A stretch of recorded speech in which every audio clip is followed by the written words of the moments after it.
Good morning, Donald Miller's Electrical Services. Um, I, for the first time, got a 1-star review, and it I'm accepting of it because it's true. So, a homeowner had a warranty company, all right, and so I was never hired by the homeowner. I was hired by the warranty company to go out there and assess the problem. And there's a deductible, okay, and I'm to collect the deductible from the homeowner, and then the warranty company reimburses me for anything above and beyond the deductible. Okay, so this woman got a home warranty, and so the range wasn't working. So I go out there, and immediately I can tell there was someone not working on it that shouldn't have been. And so I'm like, listen, you already had someone working on it that's not supposed to work on it. He didn't do too much, so I understand, but you have a bigger problem than that. You have no power going to it. Let me open up the panel. Open up the panel, power going to the breaker, leaving the panel with power, everything's correct. No power at the actual outlet, the range plug. The plug was very low, and if you look behind the range, there was like a bump in the drywall. Like if you ran your hand up, there was a bump. So it looks like when they originally installed it, it was short, and they buried a box to extend the line.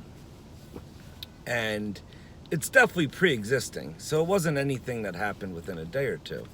So I explained what the circumstances are, that we don't know where the hidden splice is, but it could either be right behind the range, or it could be worse. There could be a drywall screw through it. There could be multiple different reasonings for this problem. I don't know yet without having to open up a wall, okay? So I had to get authorization from the warranty company. And the warranty company said that we are not authorizing the work because it's pre-existing condition. It's not something that happened recently. So I addressed the homeowner. And the homeowner wanted me to lie, basically, state that it just happened, and to basically tell the insurance company that it's a new situation and it wasn't pre-existing. I can't do that. One, because if I were to lie to the insurance company, I would constantly worry about what I lied about, and it's not worth it. It's better that you explain to her the situation and you try to work it out legally, correctly. So I explained to her that what we could do is cut a small hole where we think the splice is, and I was 75% sure that the splice was there, but she didn't want to pay for the repair. The insurance company didn't want to pay for the repair. So now I'm stuck in a hard spot where I can't work for free, because if I cut a hole in the wall and the splice isn't there, it's somewhere else, I would have to continue working until I found the splice. So I had no other choice. I said, listen, talk to the warranty company. Maybe you guys can work something out. All right, I have to collect the deductible. All right, have a good day. Okay, if you guys work it out, I can come back, blah, blah, blah. So she calls me back stating that they approved it. I'm like, all right, well, I need authorization from them, because just because you're saying they approved it, it didn't sound right. So when I called my representative at the insurance company, he said, no way did we approve that. Okay, when I was on the site, they told me that, they told me to vacate the premises. They told me to leave. Okay, so I left. Okay, and now she's calling me back stating they approved it. So when I called them, they said, there's no way we're approving that. And I'm like, okay, well, she's thinking, and they said, discontinue communication. So I discontinued communication. As far as I was concerned, I thought, them two were working it out.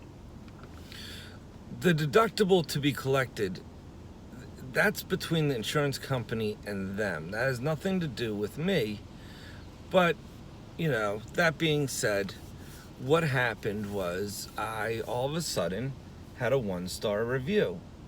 And now with the 1-star review, it's posted online, and I fully accept the 1-star review. I have no problem with having a 1-star because of this situation. I kept my morals, I kept my ethics, I was honest the whole time. And, you know, if I get a 1-star because of it, you know, so be it. I would rather be able to sleep at night than, you know, commit fraud. That's number one. But number two, you know, I tried to look out for the homeowner as much as I could. I tried to warn her that there could have been a problem. I tried to explain to her what the problem was. Well, and, you know, to this day, I don't know. Like, on the review, it states that, you know, the problem was solved and they didn't have to make a hole. So that's great if that's the case, but that could be extremely hazardous, because if the power, if it's a loose connection, and that's why you have power sometimes and you don't have power sometimes.